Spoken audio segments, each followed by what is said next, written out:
Are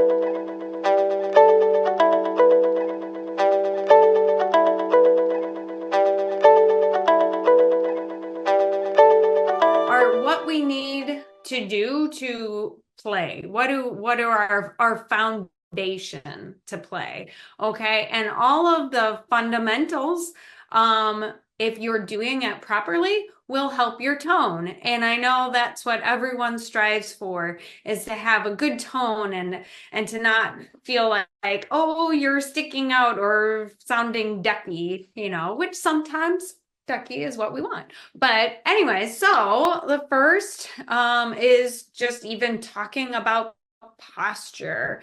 So we want to think about your head and like your chin especially is being parallel to the floor. Okay.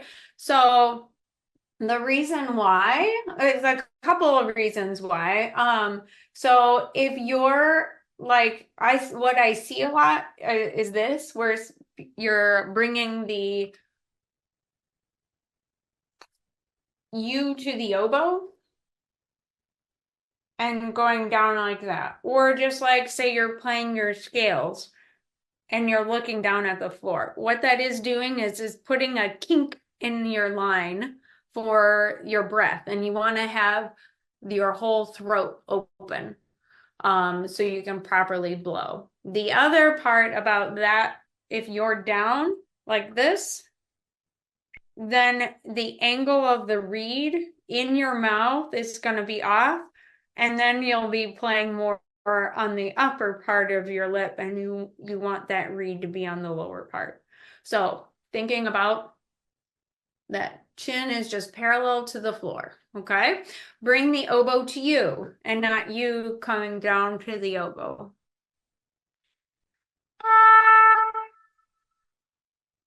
Okay. Your elbows.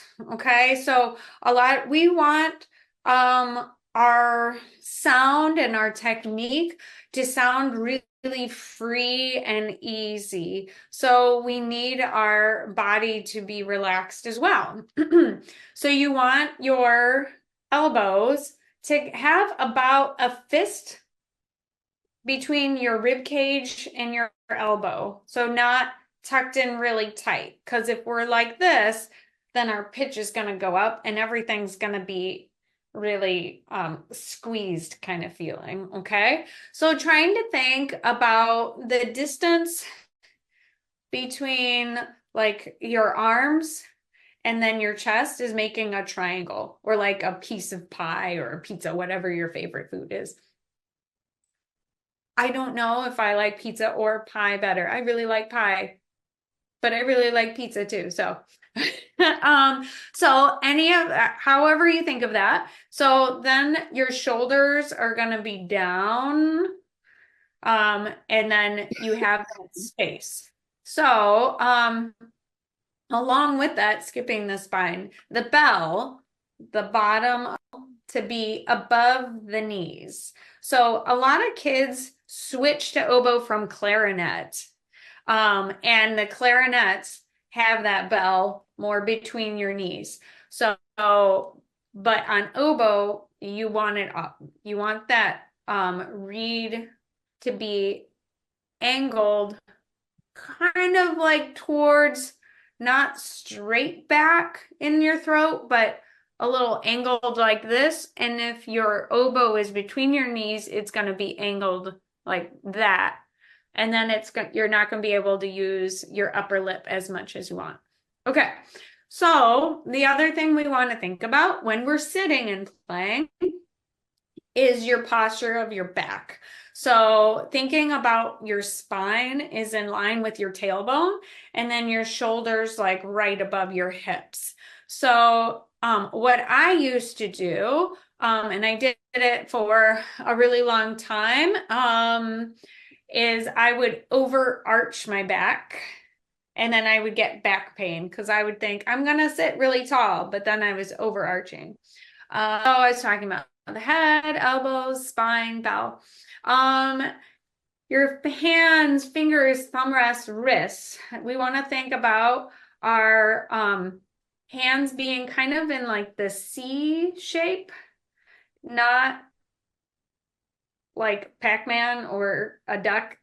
We don't want those fingers like flat, a little bit more curved, but not like violin curved where you're like the up higher, just a little bit, okay? Um, your thumb under the thumb rest, making sure your thumb isn't like, it's hard to show on the screen, but like this. You want to You want the thumb rest to be between your nail and your knuckle, okay? If you're too far in, then your fingers are going to be crunched here.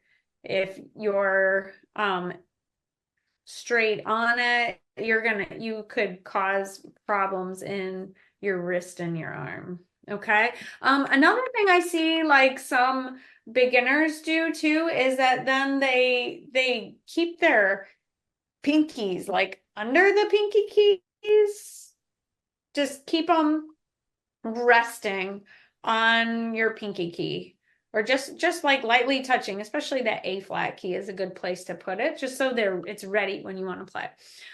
All right, so the other thing I want to talk about is with posture is movement. So when you play, do you move? And I move a lot.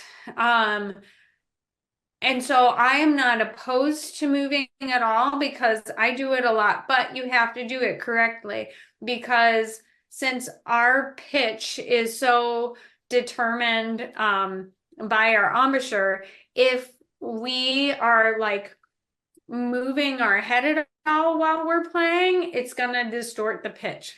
So I was just telling someone, one of my students about it, that he was being like really musical, but he was moving like this. So it can change the pitch. So you want to make sure that you're moving from like your core, so moving like side to side this way or front and back. When I'm standing, I'm mostly moving from my legs. So I'm going up on my toes or going down with my knees or moving side to side.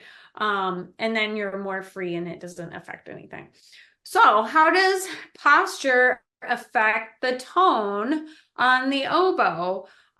Just like how I was saying, if you're pinched, if you're tight, if your reed is on the wrong angle, that's all going to affect your tone. So we want to try to be as relaxed and comfortable as possible. Okay. And our technique will also, if we're relaxed, will be much faster too.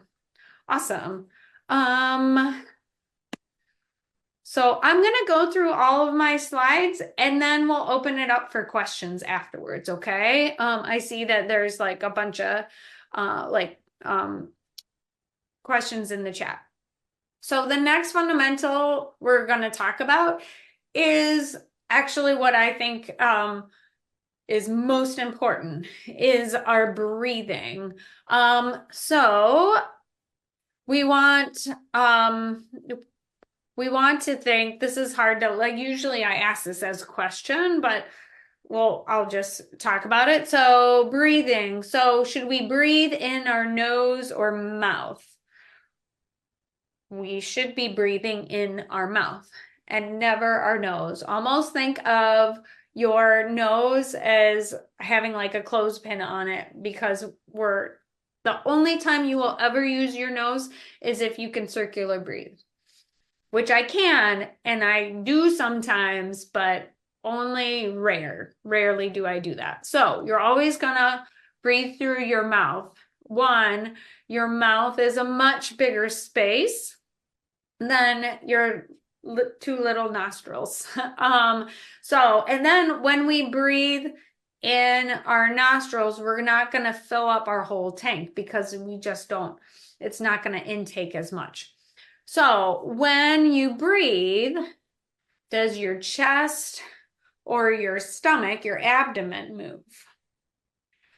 So we want, as we look in this picture right here, we want this to happen, that we inhale and then our lungs fill up or fill down, and then our abdomen muscles, our belly comes out.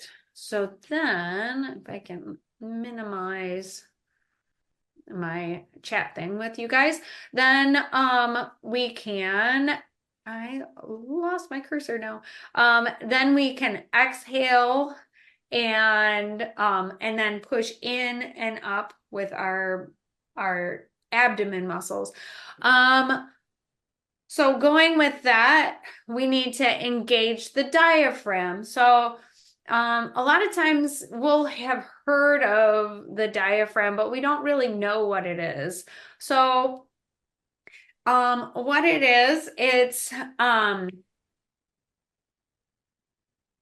this organ that like helps support your breath and pushes the air out. So you feel your diaphragm when you're hiccuping, because that's your diaphragm spasming. Okay. So that's usually the only time you can feel your diaphragm. So most of the time when I talk about support with my students, I talk about like engaging your tummy muscles or abdomen muscles or something like that. So we're going to, when we breathe, intake that whole big air. You can even like put your hands on your waist, like right below your rib cage, and think out and out. So out front and out to the sides. And then when you go to blow, you're going to think in and up with your tummy muscle. So if you have your oboe right now, let's just play a B flat, and we're going to think about taking that big breath, using our mouth, and then having our stomachs, our abdomen muscles coming out, and then think in and up with those muscles.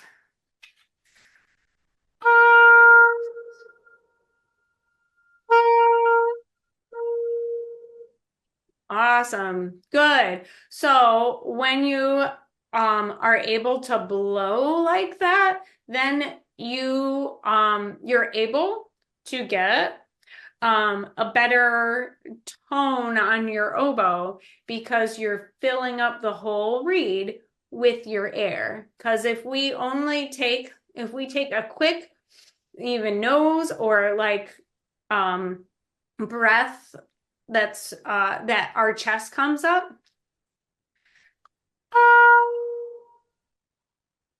we have to tighten our embouchure, and everything gets a little higher and a little tighter.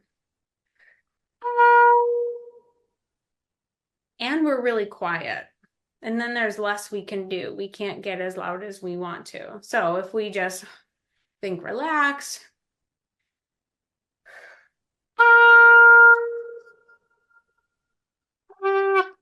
Yeah, awesome.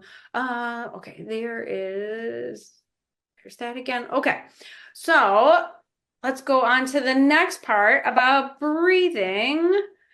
Okay, it's how we blow now. So I found this diagram about the pressure on our woodwinds. So the clarinets, the blowing pressure, pretty small actually. That's why it's so easy to play low notes on the clarinet, that it's not requiring a lot of air pressure.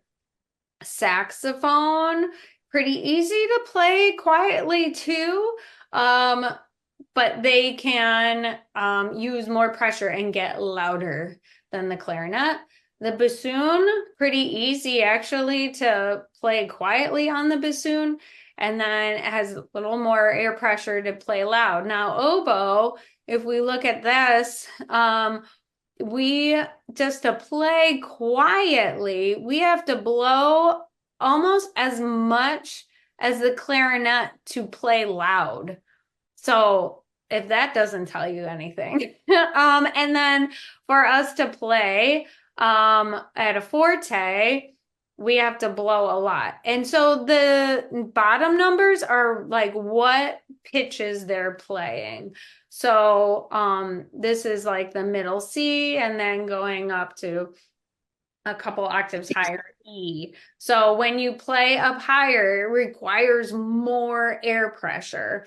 As you'll feel with the high A, C, and then above that. So when we're blowing, we should be feeling pressure on our soft palate. So I included this little graphic so you know what your soft palate, that's this green part right here. So we have the hard palate, so you'll feel, if you want to feel with your tongue, the roof of your mouth, that's your hard palate. And then if you slide your tongue back, you'll feel like that bone or cartilage like end, and it's just this flap. So that's your soft palate. When we play, this soft palate is connecting to the back of our throat so that the air doesn't escape out our nose because it's this open pathway. So we need to close that off. So some people might actually have a little bit of a weak palate, soft palate, and you'll get air escaping and you get this kind of problem. There are some exercises you can do to relieve that. It's really hard. My best suggestion for if this is something you deal with is you got to play on really like as easy a read as you can. That still sounds good. So you're not going to be able to play on reeds that require more pressure. So I would say that like my reeds are easy, but I like to have a little, not even resistance. I just like to be able to blow against it. And if the reed is too easy, then you can't blow against it. And then I can't do everything that I want to do. But for you, you're going to need that easier read so that your soft palate doesn't fatigue as fast. Good. So one way to understand that pressure, what that pressure of the soft palate feels like, is to think about like when you yawn, you can feel that. That's your soft palate rising, and now everyone's yawning.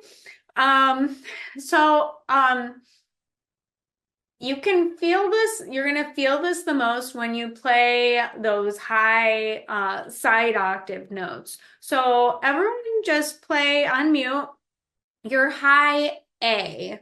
And you're going to take that big inhale.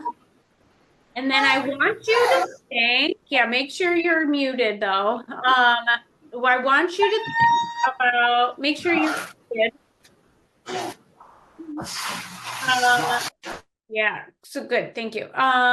So I want you to think about the air like coming out the top of your head or even out your nose. You're gonna feel that pressure this way. So taking that big inhale.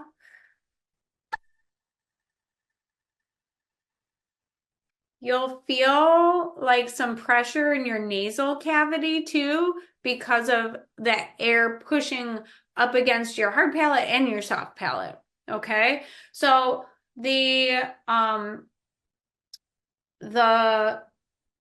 when I play up high and how this affects my tone, especially up high, is thinking about that soft palate raise. So how you can even think about that is in your vowel shape.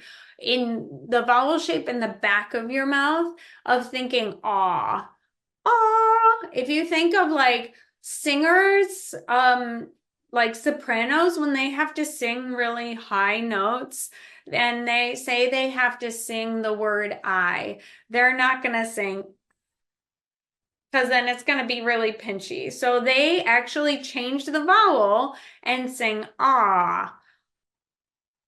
And then it's more clear and it still sounds like I, but it sounds better. Okay, it's more open, and then they don't have as much stress. So we think a lot about that in the back of our mouth. So with blowing, we also want to think of the O shape, like when we breathe, so that our throats open all the way open, okay? All right, the other thing we want to think about that also really affects our tone is how we exhale. So we inhale, we play, and then we feel like we're done. We got to make sure that we still exhale. There is a certain amount of air that that we can't use. So we call it stale air, and it's extra carbon dioxide. So I found this quote from Ray Still, who is a very famous Chicago oboist. So, he said the reed takes so little air that the oboist needs to expel the extra air in the lungs, but in the course of playing finds this very difficult. If the oboist doesn't expel the extra air, there will be a buildup of carbon dioxide in the bloodstream, and the brain will tend to press the panic button. Who has played a piece where you've felt like that? Oh no, and you've taken a breath, and then a measure later, you feel like you need to take another breath. So that's your body's reaction because you have too much carbon dioxide in the bloodstream too. The body thinks it's suffocating. Lactic acid builds up in the muscles, they stiffen up, and the whole body tenses, which of course makes the release of air even more difficult. At the end of a phrase, the natural place to breathe, the player can barely manage a shallow exhalation and a quick inhalation and can end up gasping in panic. As the muscles clamp, the throat tightens, the glottis, which is in your throat, shuts, and the chest collapses inward, with the muscles madly fighting to push air through the closed throat. The pressure we see is the body fighting against itself, not pushing the air through the reed. So this really definitely makes you want to expel your air. So when I do that, sometimes I'll even think of like ending a phrase, and I'll actually like say like a P, and so that I can get it out really fast. So say I'm playing.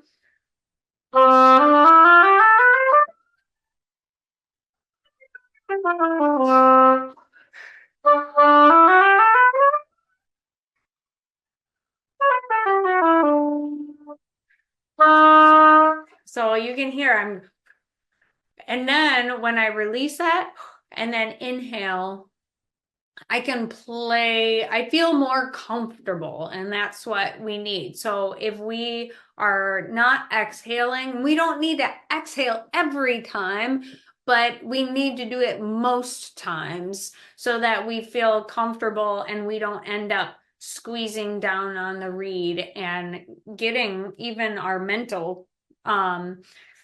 mentality not to panic either. Awesome. Lots of stuff on this. Breathing, blowing is just crucial in oboe playing. I could go on and on, but I don't want to run out of time, and I want to leave you guys time to ask questions. Okay, embouchure. Embouchure is big fundamental playing on oboe. If you don't have your lips correct, you are not going to sound good no matter what. So first, let's talk about reed placement. You want the reed to be on your bottom lip. If you look at this first picture, you want that reed to be on the bottom lip. The tip of it lines up with where the skin of your lip ends, okay? You want that you're only going to have the teeniest, tiniest part of the tip in your mouth. The rest of the reed that that you don't see is just still on your lip. Inside your lip is just the tip of the tip. On your lip is where that heart is, that kind of upper part of the reed. And then you should really see like 2/3 of the reed out and not in your mouth. So the bottom lip acts like a pillow for the reed. All of our adjustments are going to happen with our upper lip. Okay. So we want to think of our embouchure, the vowel shape of ooh. So we get the corners in, and I think O as well, so that we get the distance of our teeth apart. If our teeth are too close together, then we're gonna be sharp. And and then you also can't fill up the whole reed if our teeth are too close together. So ooh, oh, and then bring your lips all the way in. So let's try that. Let's just all play a B flat, making sure you're on mute. Having the reed be the tip of the reed where the skin of your lip ends. Taking that big breath. The oh, ooh, oh.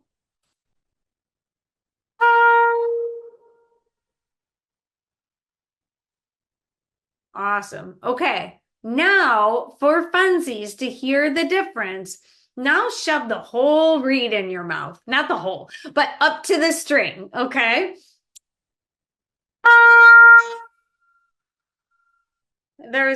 You have a lot less control over it. It's like the sound of it kind of is like splatter paint. It's kind of going everywhere. So let's just do it and have a little bit. This is what I most commonly see is like this much reed in Oboe's mouth. It sounds okay, but not as good as it could be. So if we're now on the tip of the reed,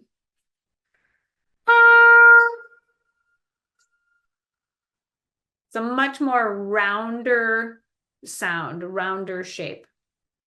Good. Okay.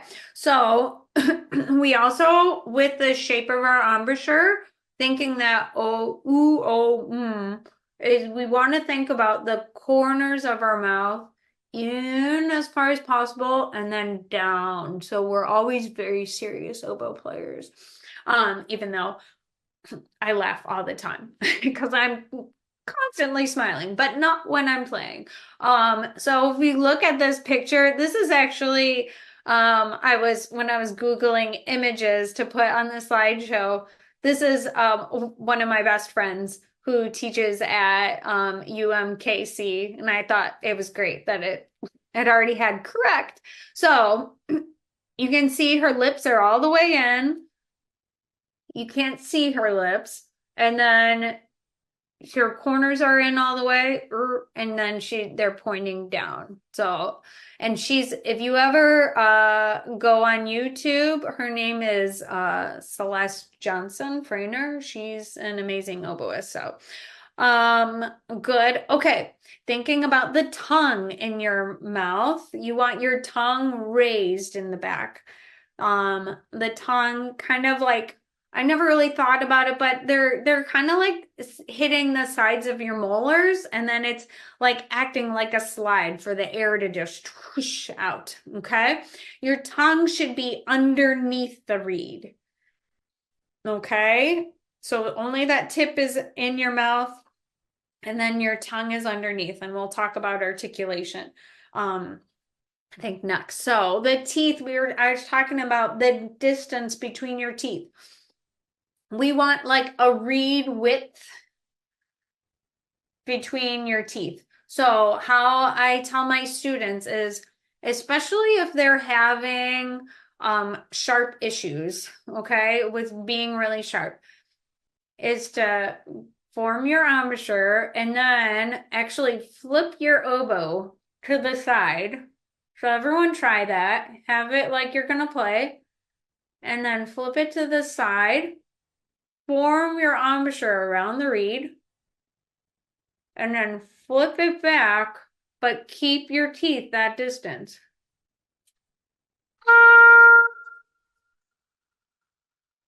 Your pitches will have dropped. And then you need to just blow more air. If you're really flat, just blow more air and then that pitch will come up. Okay. So all of that, we just tried that of like the different placements of the reed in our mouth definitely affects the tone on the oboe. Okay, intonation. Oh, this is why oboe is so hard because our intonation is dependent on our airspeed. It's a trifold, so triangle. So like airspeed, our embouchure, and then our reed placement. And really, there should be another one that's just like the reed itself. Because if your reed is flat, then you're going to work really hard to get it up. So anyway, so we want, when we're doing a correct embouchure, for that reed to crow a C. So what that means, crowing a C. So if you take your reed out of your oboe, you're gonna put your mouth actually all the way to the string and blow like just as much as you would when you're playing, and you want that your reed to crow a C.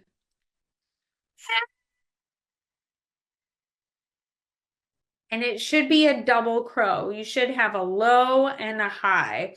If it's crowing a B, your reed is probably flat.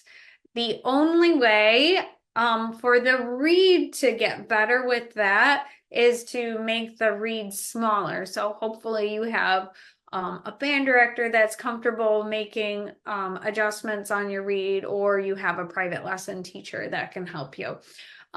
Okay, but if you are crowing a C, yay, that's good. Then your reed is in tune. And then we need, but say it's crowing a C, but you're still, the tuner is saying that say you're tuning on a B flat and that you're flat. So what you're going to do is tighten or make a smaller embouchure. I don't know. I guess if you're like really way far out, what I meant by a little more reed, is if your like lips are pursed, then if you just roll in, throw a little more reed in your mouth, then your pitch will go up. You'll also want to do faster airspeed. If you're playing, we can play, make sounds without even breathing. I can blow out and still be able to play. I just can't get very loud on it. But so we can, I don't remember. I got off on a tangent and I don't know why that I was talking about that. But anyways, so if you're flat, also try to blow faster air. So using those abdomen muscles and pushing in and up, trying to move it faster through the reed. The faster the air, the higher the pitch is going to get. The less air you use, the more flat you're going to be. So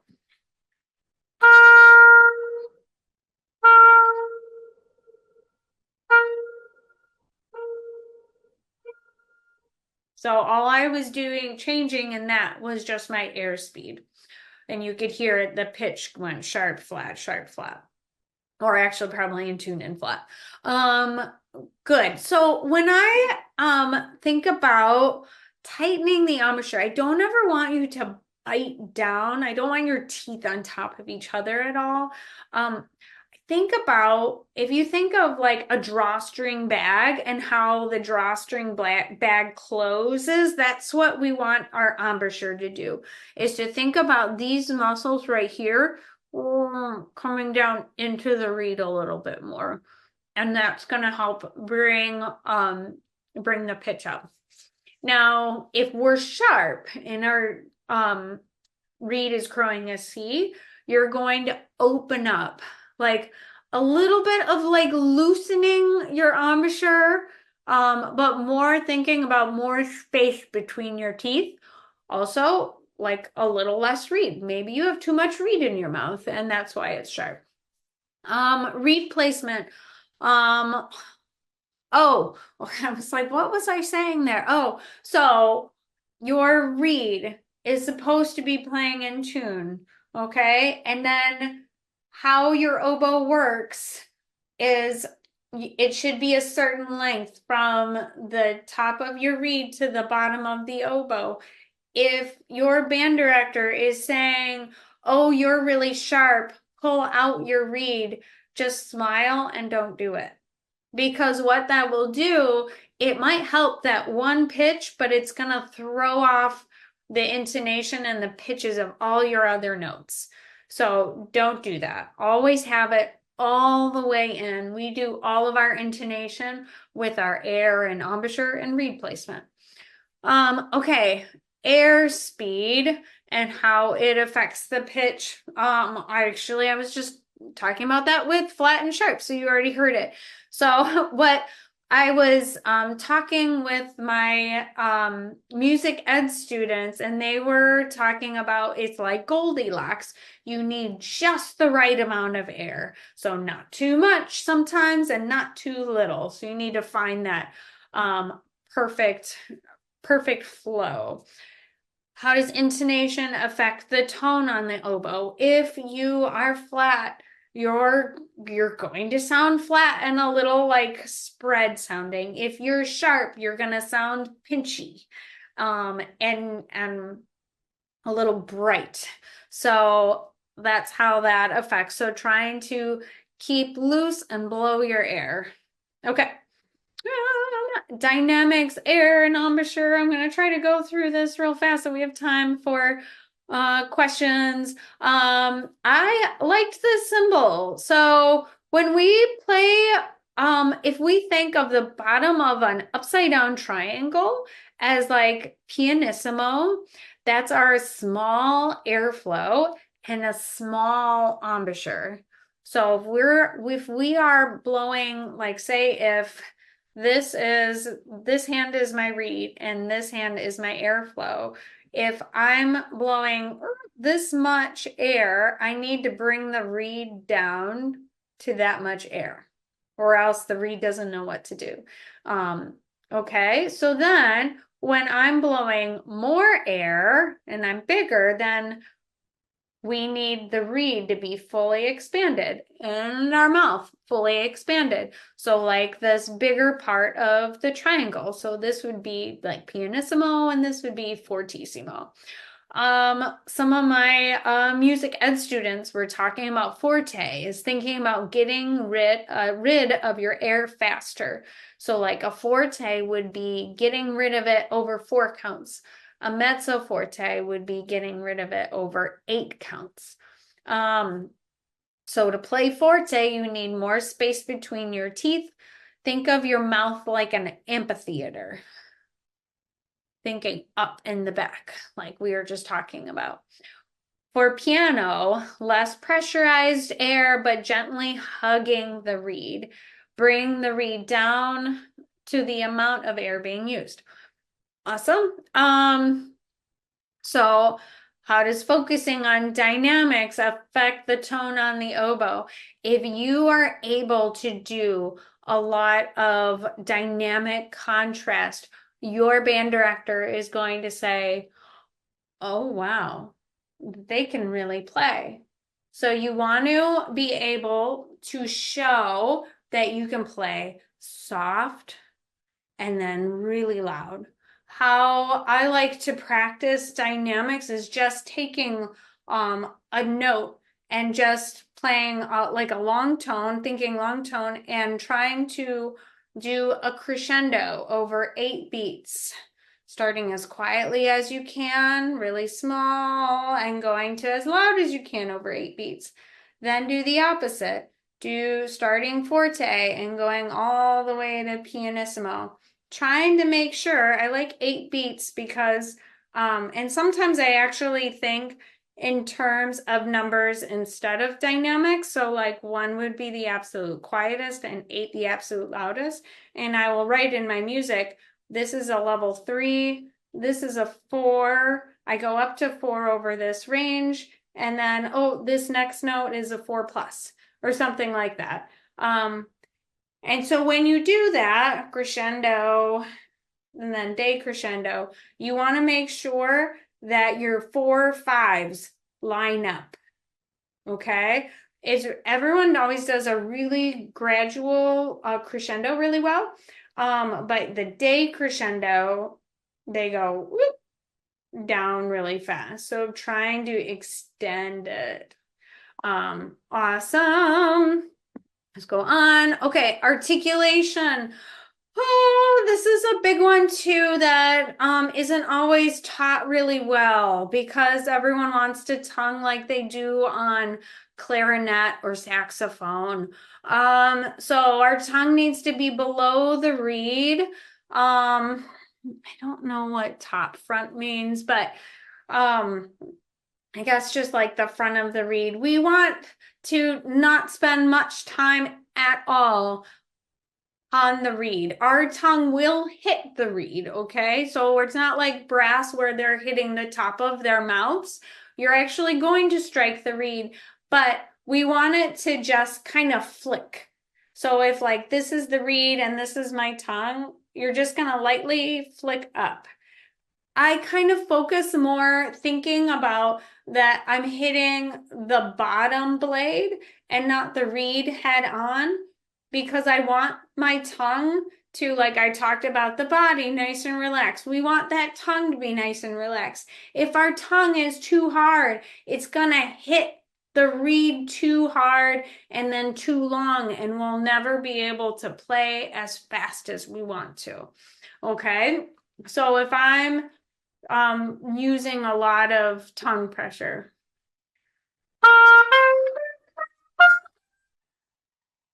Okay, it's a little abrasive.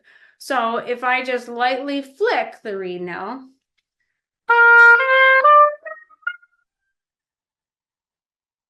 it sounds a lot smoother. We also want to, and then you're going to be able to play faster if your tongue is gentle. We want to end the notes with our air and not end it with our tongue. If we end it with our tongue, it sounds really chirpy.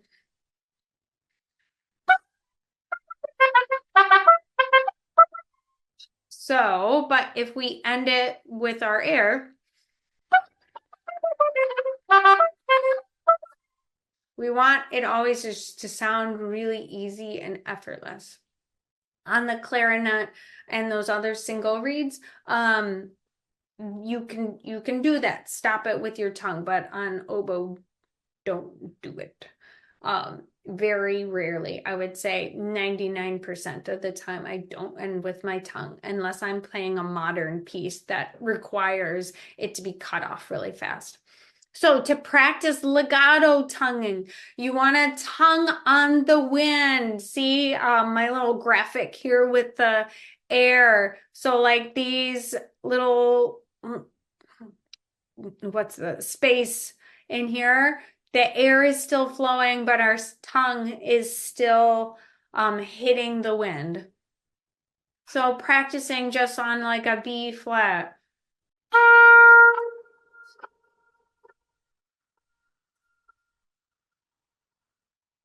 And tonguing and not have any stop in the sound.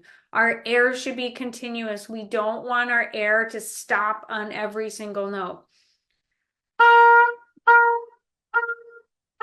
We don't want that. Okay. Staccato, we want to make staccatos with our air and not our tongue. Staccato shouldn't be how short they are. They're just spaced out. So we're gonna separate using the air. A really good exercise to do for this one is I have my students play a half note and then half rest, half note, half rest. But during the half rest, you're going to continue your air and just have it no sound, but still hear a. See if you can hear it on when I'm doing it.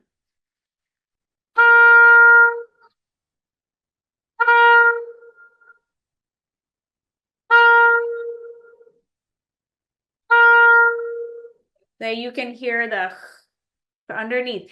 It makes then, if your air is continuous, it makes it easier for the note to sound again. So then you do quarter note, quarter rest.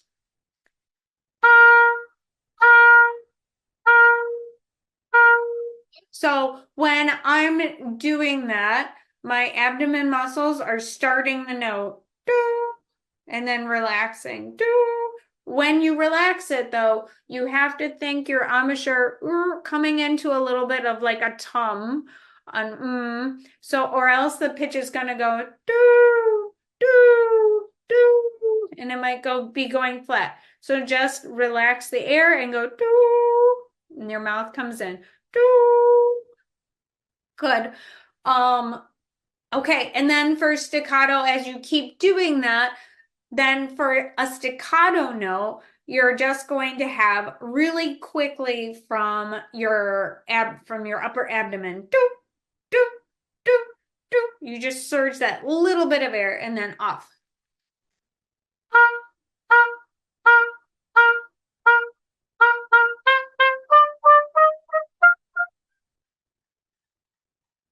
Toot, toot, toot, toot, toot, toot, toot. Awesome. Accents. So separate from, you want to get the accents again, not necessarily from the strike of your tongue. It's from separating the accented note from the previous note and the preceding, I mean the note afterwards. If you can do vibrato, add vibrato, increase your dynamics, make that one note a louder and the others quieter.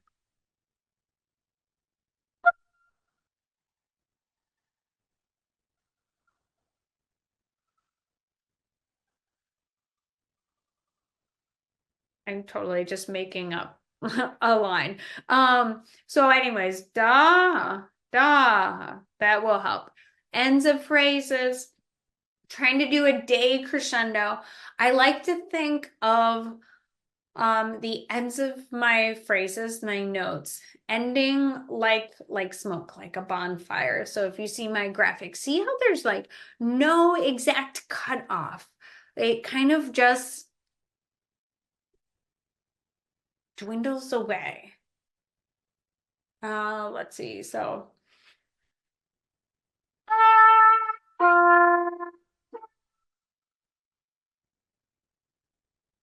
and my air might a little at the end. We want it to just float. Okay. So how does focusing on articulation affect the tone on the oboe? Of the strength of our tongue, it can make it too abrasive. We want it to sound light. All of this will help your tone relax, relax, relax. Good. Vibrato is another thing that will definitely affect your tone. Okay, trying to go fast. A couple different vibratos really quick. Is the diaphragm vibrato. So you use your abdomen muscles to surge the air. We're gonna make a wah wah wah pulse. So you're gonna play like a B flat. It doesn't matter. I just keep saying B flat. It doesn't matter what note you play, but you'll play like a B flat, and then you're gonna use that upper abdomen muscle and push out.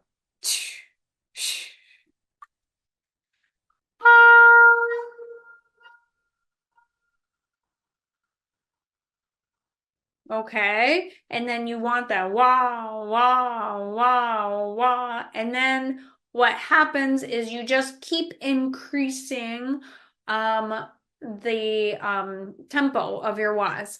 So thinking eighth notes then. Wah, wah, wah, wah, wah, wah, wah, wah. And then doing like triplets. Wah, wah, wah, wah, wah, wah, wah, wah, wah, wah, wah, wah. See if you can do 16th notes. Wah, wah, wah, wah, wah, wah, wah, wah, wah, wah, wah, wah. Okay. Eventually, your abdomen muscles are you get to a tempo that eventually it flips into your vocal cords on its own. So I just kind of got this picture. So this is your vocal cords, and they start moving back and forth. So you might see somebody playing and you'll see their neck moving, even though like they're thinking diaphragm. It's those vocal cords are moving.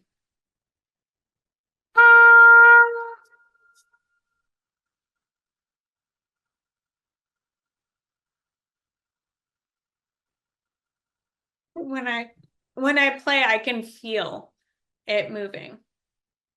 And the nice thing about the diaphragm vibrato is it's a much more natural vibrato. I do also use a throat vibrato. This one is a little weird and is a little bit harder to get.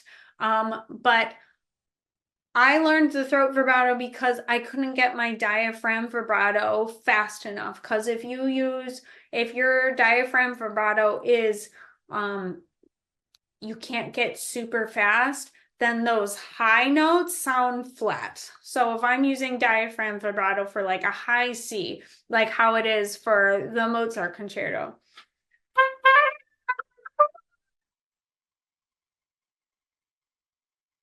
it sounds like it's like a little on the underside for the high C.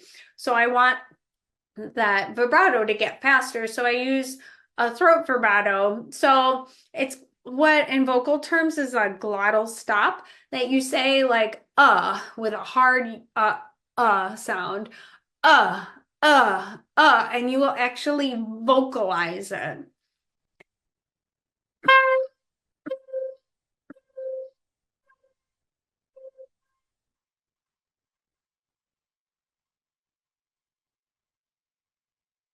This one I think takes longer to get because it's more manipulation with your throat. But now me using the throat vibrato and the diaphragm vibrato, then I can play the high C in the Mozart concerto.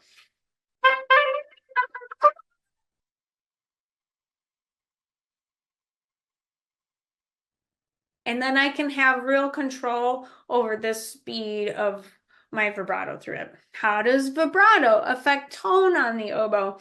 It's going to give you a more mature sound if you can use vibrato. It'll help you on all your solos. You can add vibrato to do accents. You can add vibrato to help with your dynamic range. It'll help you to do phrasing. If you have a longer note, add vibrato to it. It's going to add energy to the note so it doesn't just kind of fade away. Awesome. All right, so the last thing, reed. Okay, so if we're not playing on good reeds, we are not going to sound very good. If our reeds are old, our pitch is going to go sharp. If it has a crack in it, it's going to be extremely flat. So trying to play on high quality professional made oboe reeds as much as you can.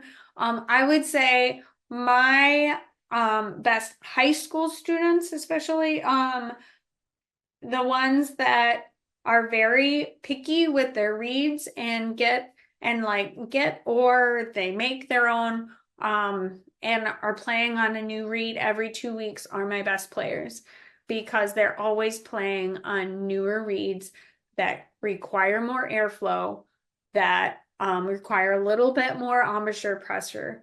The ones who play on reeds the longest end up Every time they need a new reed, they're extremely flat because they're not pushing their air like they used to.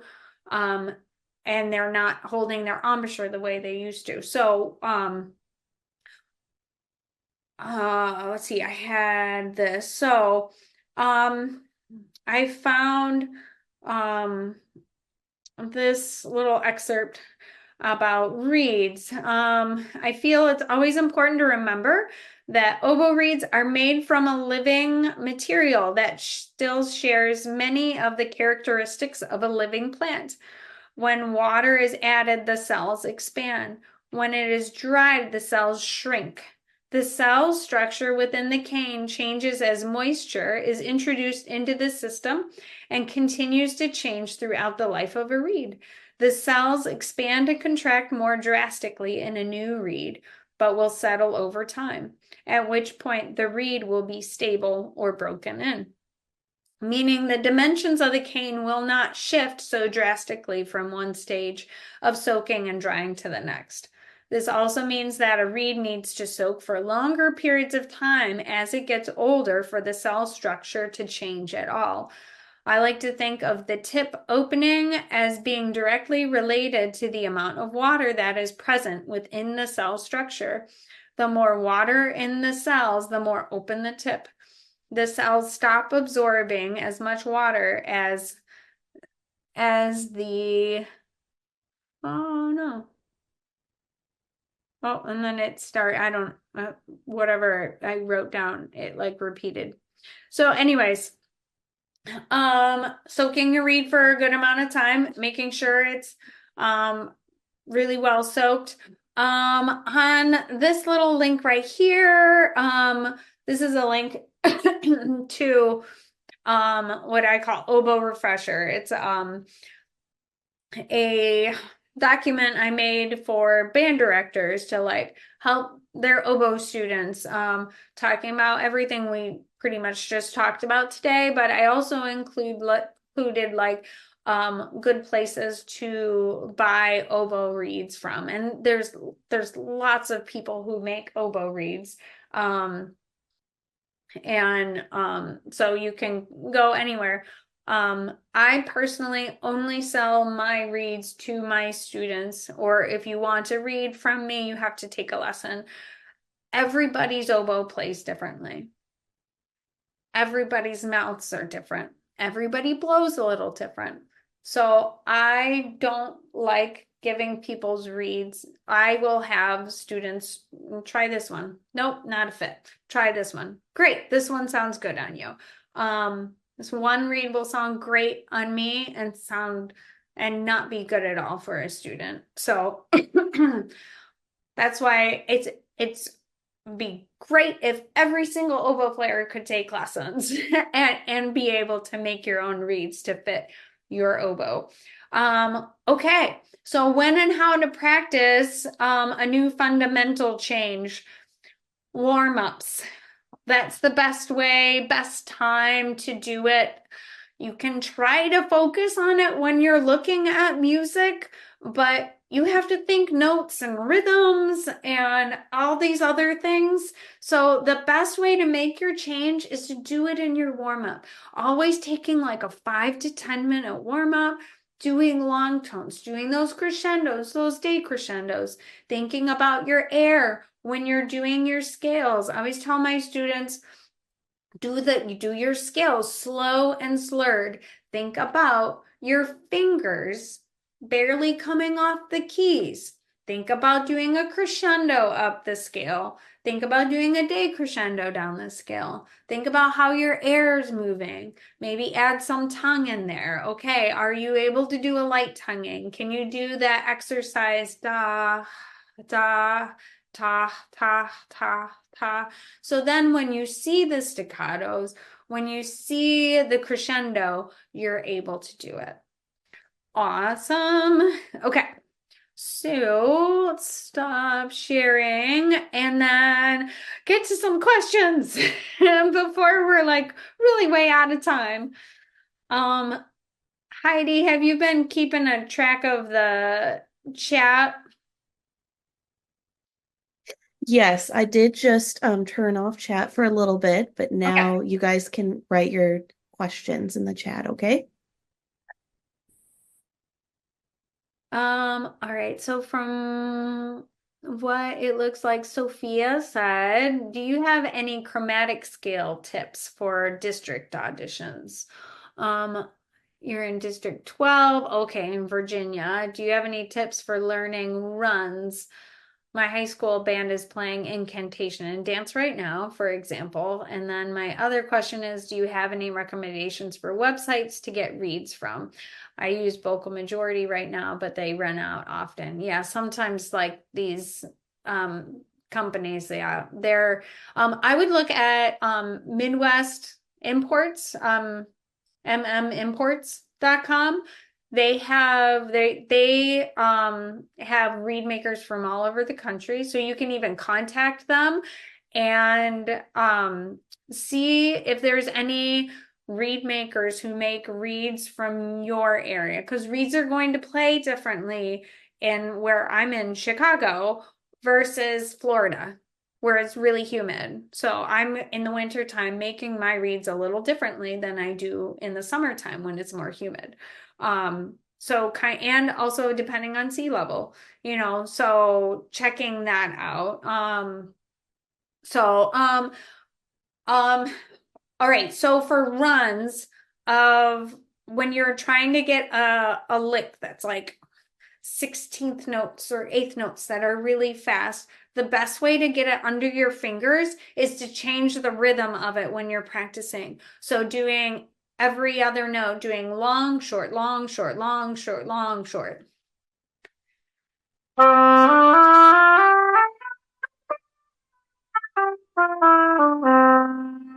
Okay. And then do the opposite. Do short, long, short, long.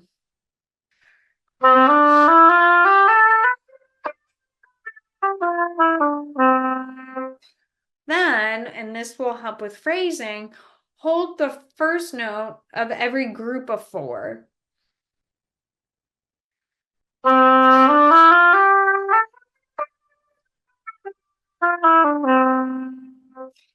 And then put it all together.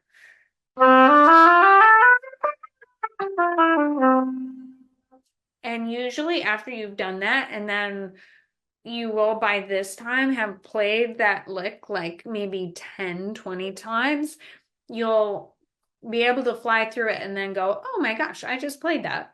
Works every time. You might have to do it a couple of times if it's like a really hard lick, but you do that woodshedding work, you'll be fine. Okay. My high school is playing incantation dance too. A little unrelated by Anson. But how do you recommend approaching the back pressure of high notes on English horn, specifically high B flat? Um, yeah, so English horn is another beast. Um, English horn is a bigger instrument, bigger reed. It requires even more air. It's very mellow sounding too. So for you to be heard and to cut through the orchestra, you have to. So my students that use a lot of air, and when they were younger, I had to wear earplugs because they blowed so much. Those are the ones that when they get to high school, I'm like, you should play English horn because your band director is gonna really like you as an English horn player. And they're great oboists too now. But but those are the ones who will do really well on English horn. English horn's hard if you don't blow a lot of air. Um, the back pressure, um, I don't, people talk about that. I'm just so used to oboe, so I'm used to like the pressure feeling. Sometimes you probably have felt like a little lightheaded or dizzy, trying to get your reed to be a little bit lighter if it's doing that too much. Um, but I like to also think about my high notes, and envisioning so you have a high note. Say like you're going to put a box on this shelf in your closet, and you're gonna like reach up to do it. Okay. So we don't want to reach for those high notes like that. We want to think that we're up on a step ladder now, and then we're going to put that on the shelf. And that will help while thinking of coming open a little bit more. And that should help that pressure too. All right. How do I keep my oboe reeds from getting gross and mildewy over time? Okay. Your reed case. Your reed case is really important. Okay, have a reed case that ventilates. Oh, I just lent my reed case that holds three and it has a little ventilation hole. I just lent it out today to someone who needed to pick up a reed. Oh, now I've got another one. Okay, this is my English horn case. I don't, you can't really even see, but there's like a little bit of a hole in it. My oboe reed cases, these are old cigarette cases, but it just doesn't seal very tightly, so it works fine. You need to let your reeds dry out. Don't use the tubes that like your reeds come in. If you do and you have to do it, take like a little screwdriver or something and poke a hole through the cap so that air can escape. If you are sealing it in like a bag or something, you are going to grow mold on your beads, and it happens really quickly. It can happen overnight. So always making sure they dry out. And you really don't, as long as you're like your case will let air get to it, you're fine. You can put it in your bag. I keep mine in my bag most of the time. And I'm fine. I've never grown reeds, but I have grown reeds. I've never grown mold on my reeds, but I did have somebody one time when I was an undergrad gouge some cane for me, and then she put it in a plastic bag, and I went 12 hours later to get it, and there was mold all over. And I said, I'm not paying for this. It's moldy. I can't use it. So it can happen. So reed case is really important. Also keeping it in like one of those cases too will help you to keep them in better condition, because if you're putting it in the tube, you're more likely to like accidentally nick the side. And reeds are so expensive. Okay. I was wondering if the Oboe refresher document will be available to share. Yes. We'll send it in an email. I've got it on the link that you'll also get within a week or two my slideshow. There's a link on there, but I'll also share with Heidi my actual Oboe refresher document. Sometimes my jaw hurts when I'm playing for a long time. Georgia, I have this problem too when I'm playing a lot. I have what's a little bit of like what's called TMJ. I go to the chiropractor and the chiropractor puts my jaw back in alignment. And then what I actually have had success with is I think about my jaw when I'm not playing oboe. And I think about my tongue resting on the top of my mouth, where like the imprint of your hard palate, how it kind of like curves and goes up like that. Have your tongue when you're just resting. Like I think about it when I'm driving, and this has helped with my tension in my jaw. And you just keep that rested there, and that'll keep your jaw looser, because your teeth shouldn't be actually resting on each other when you're not playing. So hopefully that helps you. It definitely helped me. Why don't we see oboes often? They're rare. Well, they're very difficult. We're a rarity. That's why a lot of people though pick the oboes, because it's rare. Do I have tips for I think MEA, ILMEA? Practice a lot, record, play things really slowly, take all your difficult rhythms, subdivide. Get the rhythm, practice everything for long periods of time. So like ILMEA, those auditions are like October. I'm starting my students on them right now. Or they've already started in January because their schools have done it. But the ones who didn't have that for their band auditions, I'm starting with them now. So they'll have like a good 6 months and feel really comfortable on it. My band teacher always tells me to stop when my jaw hurts. I don't know. One thing about the jaw too, I talked about vibrato. Don't do a saxophone vibrato. I forgot to mention that. We don't want to move our jaw to do the vibrato. It is too wide on the oboe. So here's a regular vibrato. Here's the saxophone. I have played one piece where it actually says to do that, and it's a piece about the cricket and the ant, and the cricket is cold, and that's why we do the jaw vibrato. But generally, don't. I don't know why your band director is saying stop when my jaw hurts. Maybe he's talking about more of like your embouchure. Like, so when you are having embouchure fatigue, stop, blow out your lips like a horse, reform your embouchure, try it again.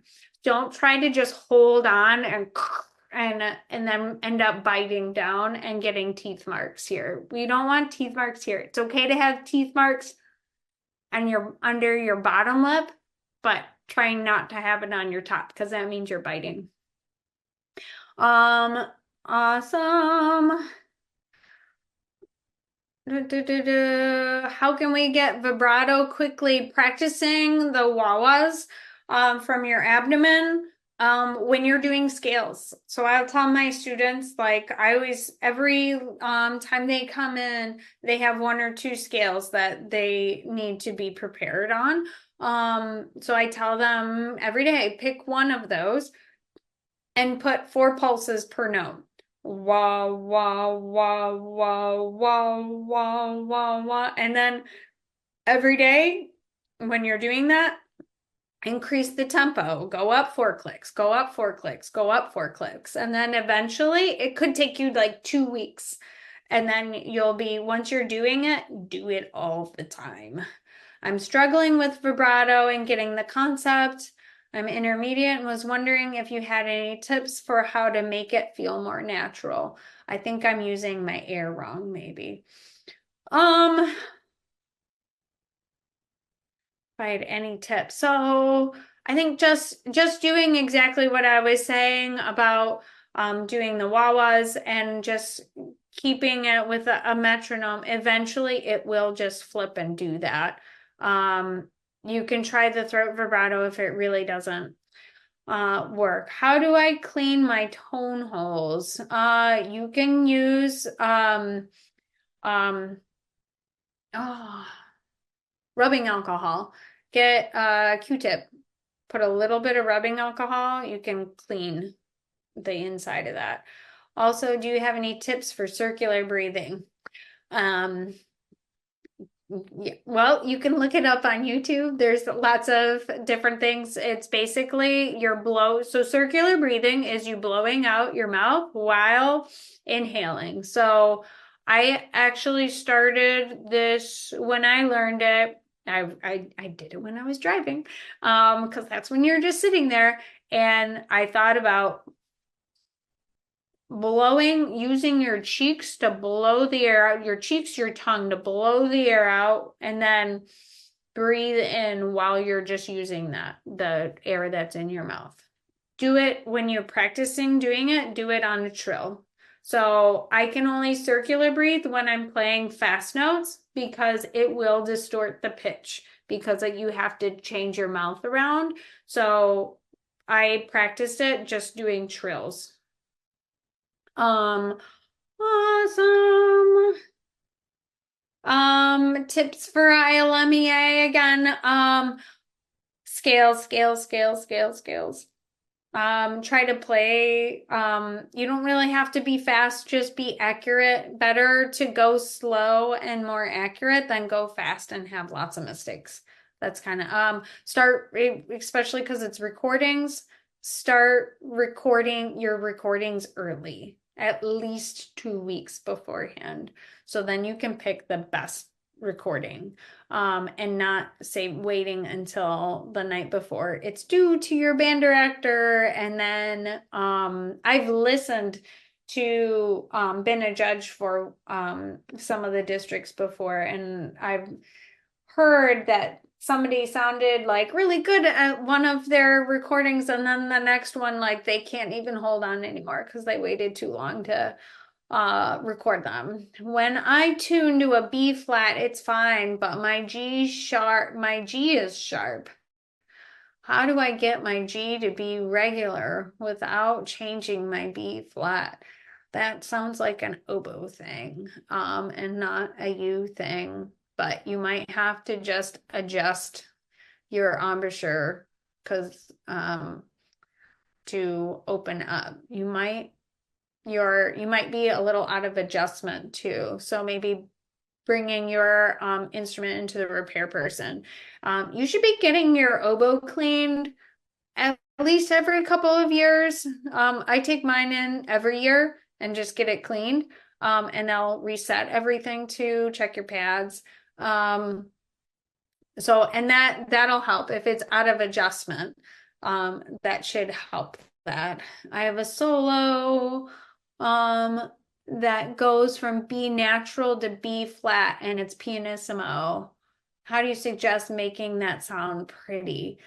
I'm guessing it's low B. Lydia, is that like low B to B flat or the mid range? Um, so one thing to think about too, with this question too, if it's the middle range or even the high range, B natural and C are the most unstable notes on the oboe because we have the least amount of fingers down. So I don't know why I'm doing that without my oboe in my hands. So we need to really focus on our air and embouchure on these notes. The more I know everyone hates C's and B's, but the more you push your air through it, the more stable they become. And the less you have to do with your embouchure. So if you have little air, you're going to have to use your embouchure more, and then it's like pinchy sounding. So I also think about what's called covering for these notes. So thinking about like walrus tusks or like arrows going down into the reed. So if you just play a B regularly, and then think about bringing this all down.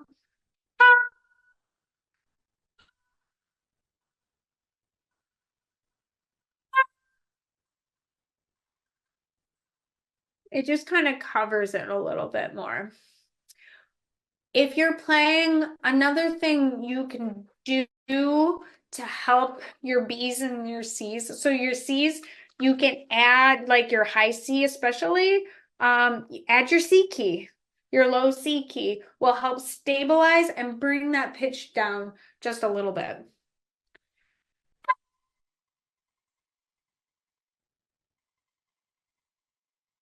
For B's though, you can't use your C key, but you can use your B key.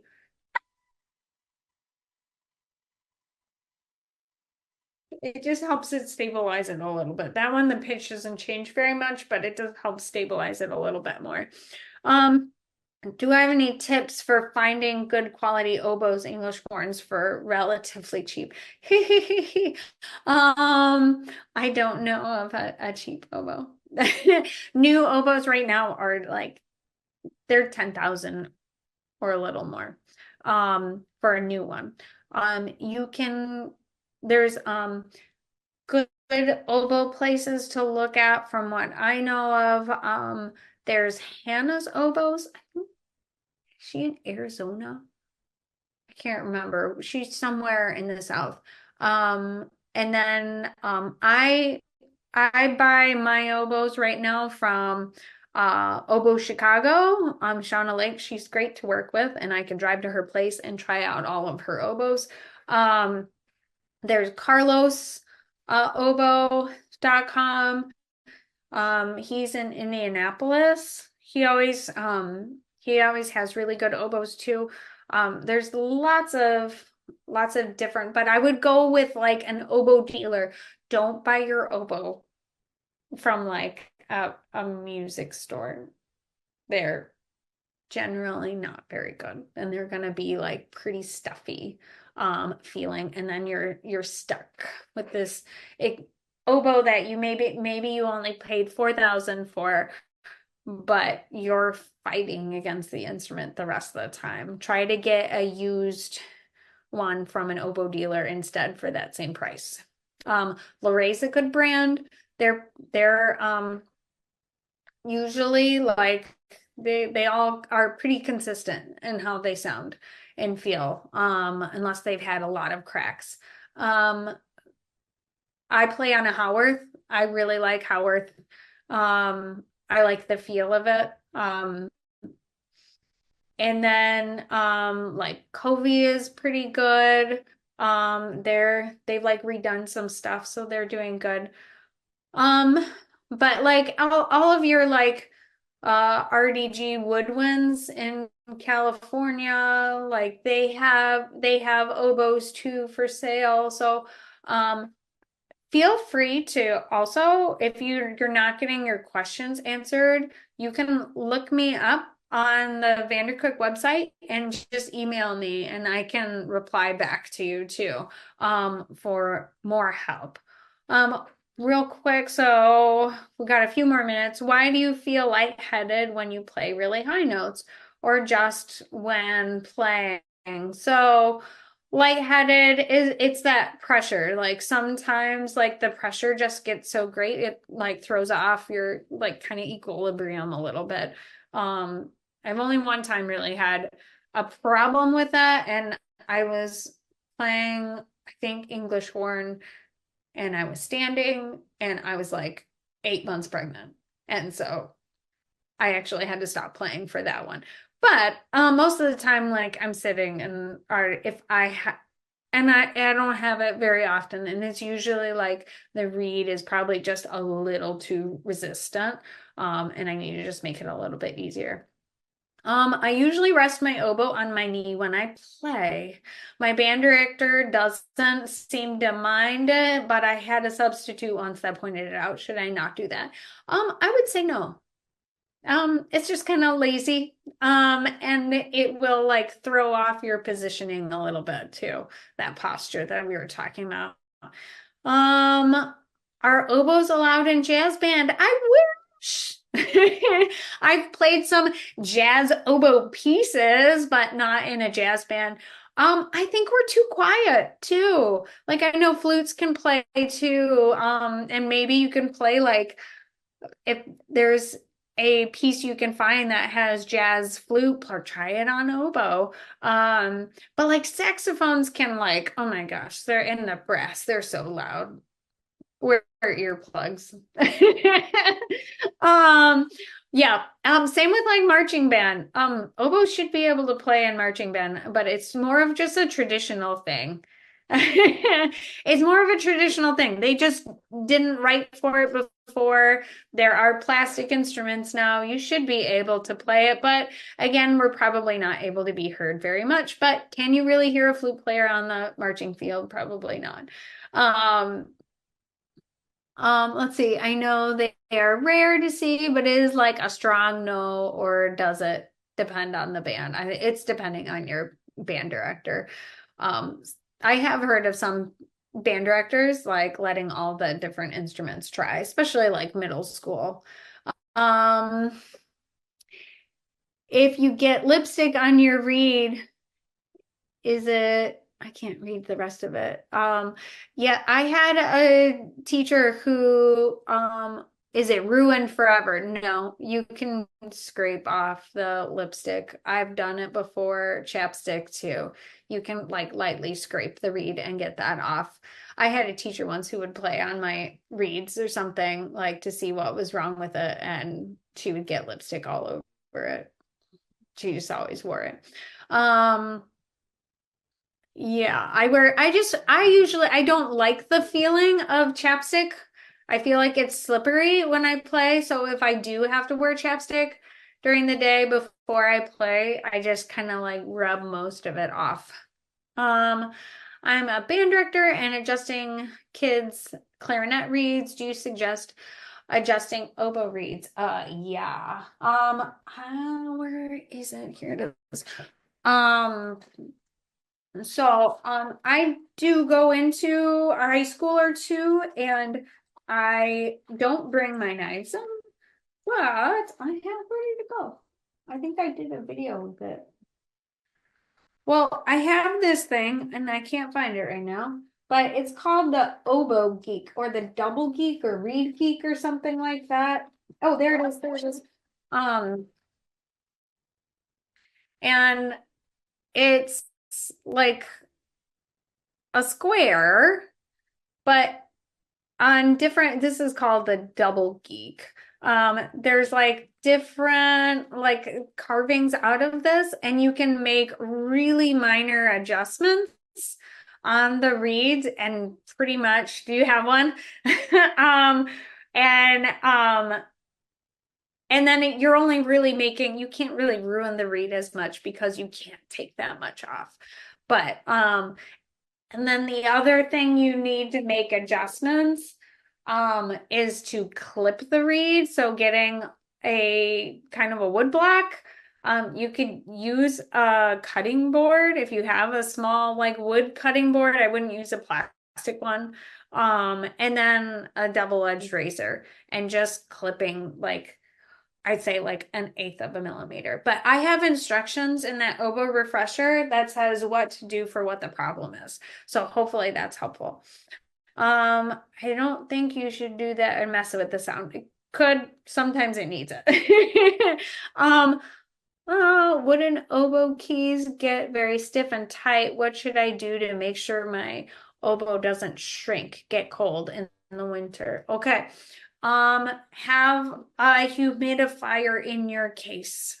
Okay, so I was just showing someone the other day. Okay, they have, I'm trying out this year like a packet that they use in cigar cases. I'm not sure it's really working. Like I thought I would have had to replace it, but it's still fine. So I don't know how well it's worked. But they have there's these humidifiers for your case, and you fill it up with water to about here. And then in the bottom there's like little holes that will humidify your case. And then when you see the water level go down, just fill it up, which is about like once a week, once every other week or so. Um, Replace this though every year because the sponge at the bottom will go moldy. Don't use it in the summer too when the humidity is up. Have it be like out of your case. Just don't even worry about it. That's the best way to deal with humidity for in the colder weather, excuse me, before you play to warm up the oboe in your armpit. It's the warmest place to get it to go to temperature a little bit easier. Sometimes if it's really cold, I'll even take my oboe apart and put both ends in. Good. Um, Adjusting the oboe to be really careful. You want to make sure that like the rods, the screws in the rods are in place. So if you see one coming out, go ahead and screw that one in. So any screws that are like parallel to the oboe, go ahead and screw that back in because better to not lose your keys. and have them fall off with. I have had a student that did that before and had to order a new key because she didn't notice. Um, but only turn it until it stops. Don't overly turn it because you're going to make everything bind then. Don't touch any screws that are perpendicular to the oboe.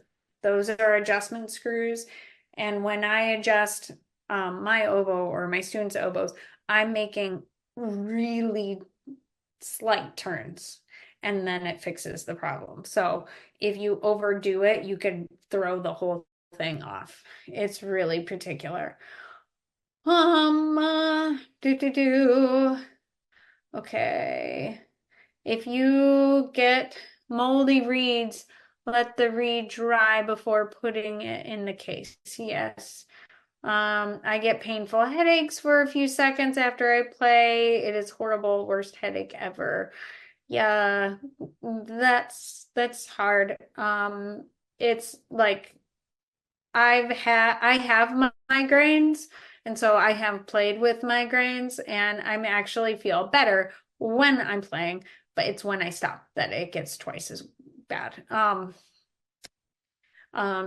trying to find a medication that will help you not to get migraines. Can we leave when our question is answered? Sure. Do you have any recommendations for practice routines for a beginner? Yeah, start with like a beginner book. I use the Rubank Elementary Method book with my beginners. It moves faster than like the Essential Elements book. Um, but we'll give you some foundations. Um, okay. I guess people couldn't hear me when I was playing with vibrato. So, anyways, yes, if you were like time is up. So, if you didn't get your question answered, go ahead and email me and I will try to reply back to you right away. And yeah, feel free to reach out anytime with any kind of oboe related question. But thanks everyone for coming. And I hope you have happy oboe adventures awaiting for you for the rest of this year. And good luck on all of your auditions for next year.